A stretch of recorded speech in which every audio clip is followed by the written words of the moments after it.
सदन में 3 बार घोषणा करने के बाद भी अगर कोई अधिकारी बात नहीं सुनता है तो हमें लगता है कि उस पर कार्रवाई होनी चाहिए।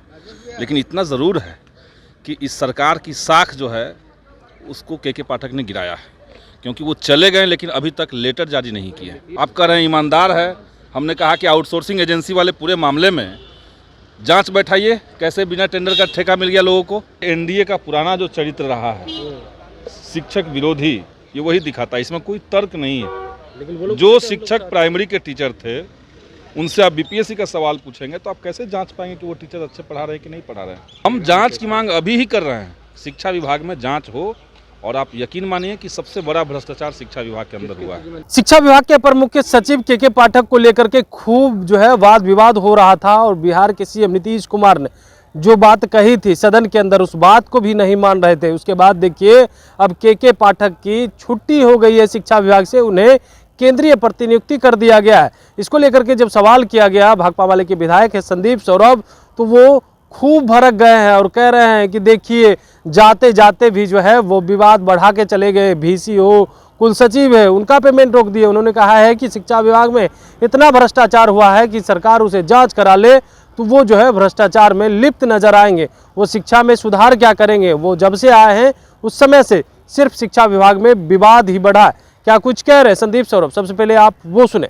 सरकार ने फैसला तो लिया, और शिक्षा विभाग में लंबे समय से हम देख रहे हैं कि सिर्फ विवाद हो रहा था, कभी बीपीएससी से, कभी राज्यपाल से, शिक्षकों के साथ, तमाम माननीय विधायकों के साथ, और सदन में 3 बार घोषणा करने के बाद भी अगर कोई अधिकारी बात नहीं सुनता है तो हमें लगता है कि उस पर कार्रवाई होनी चाहिए।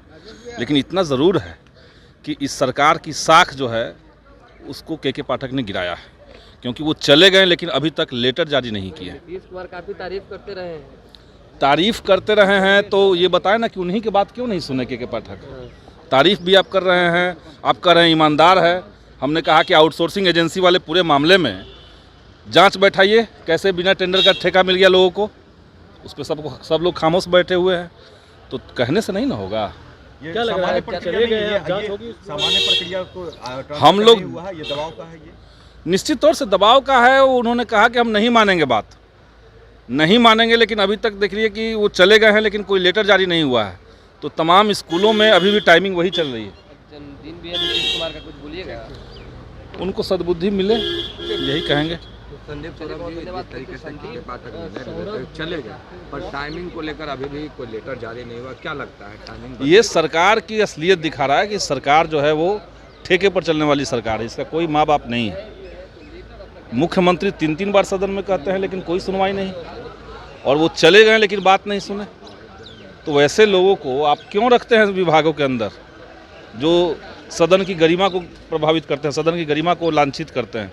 सरकार को इस पर संज्ञान लेना चाहिए। नियोजित शिक्षकों को कहा गया कि नॉर्मल परीक्षा ली जाएगी, लेकिन वो लोग कह रहे हैं कि काफी टफ एग्जाम लग रहा है कि बीपीएससी। ये सीधे एनडीए का पुराना जो चरित्र रहा है शिक्षक विरोधी, ये वही दिखाता है, इसमें कोई तर्क नहीं है। लेकिन जो शिक्षक प्राइमरी के टीचर थे उनसे आप बीपीएससी का सवाल पूछेंगे तो आप कैसे जांच पाएंगे कि वो टीचर अच्छे पढ़ा रहे हैं कि नहीं पढ़ा रहे हैं। आपको उनके लेवल का, उनके विषय का सवाल पूछना चाहिए था। यही कहा गया था कि मामूली सी परीक्षा होगी, हम लोगों से यही कहा गया था। लेकिन जैसे ही भाजपा की सरकार आई हमने देखा कि एनडीए बीपीएससी का सिलेबस उनको दिया गया। पर के पाठक जा रहे हैं, कहा यह भी जा रहा है कि जो VC हैं या फिर अन्य शिक्षक हैं उनकी परेशानी बढ़ा करके जा रहे हैं। परेशानी तो बढ़ाए हैं, विवाद बढ़ा दिए हैं।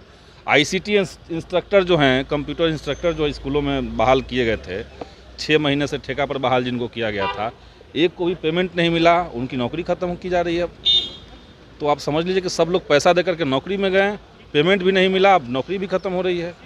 तो यही तो के पाठक किए हैं। के पाठक शिक्षा विभाग से हटेंगे तो क्या आप लोग जांच की भी मांग? हम जांच की मांग अभी ही कर रहे हैं, शिक्षा विभाग में जांच हो, और आप यकीन मानिए कि सबसे बड़ा भ्रष्टाचार शिक्षा विभाग के अंदर हुआ है। लग रहा है कि भ्रष्टाचार हुआ है? किसके? किस विभाग में लग रहा है भ्रष्टाचार? शिक्षा विभाग तो हम खुलेआम देख रहे हैं ना, किसी और विभाग में ऐसा नहीं हुआ कि बिना टेंडर का ठेका दे दिया गया। यहाँ तो बिहार के तमाम स्कूलों में लाखों की बहालियाँ होनी है, लाखों की बहालियों के लिए ठेका दिया गया है, तो वहाँ तो करप्शन साफ साफ दिखता है। तो आपने साफ तौर पे सुना, उनका कहना है कि देखिए जिस तरीका से वो आए थे उस समय से ही वाद विवाद खूब हो रहा था। वो शिक्षा में सुधार क्या करेंगे, सिर्फ विवादों में ही घिरे रहते थे। उन्होंने कहा है कि देखिए नियोजित शिक्षकों को एनडीए की सरकार बदली है और नॉर्मल परीक्षा के नाम पे जो है उन्हें बीपीएससी का परीक्षा लिया जा रहा है, ऐसा लग रहा है। अब वो शिक्षक कैसे पास होंगे, सरकार की मंशा ठीक नहीं लग रही है। लेकिन नीतीश कुमार की भी बात को के पाठक नहीं सुन रहे थे। इसको लेकर के भी उन्होंने कहा है कि देखिए ये चले गए हैं, इनके विभाग की जांच करा लीजिए, सब कुछ स्पष्ट हो जाएगा। और जो उन्होंने काम किया है, कोई भी काम उनका सही नहीं है। शिक्षा में क्या ही सुधार किए। कमलेश कुमार, लाइव बिहार, पटना। YouTube पर सब्सक्राइब और Facebook पर लाइक जरूर करें।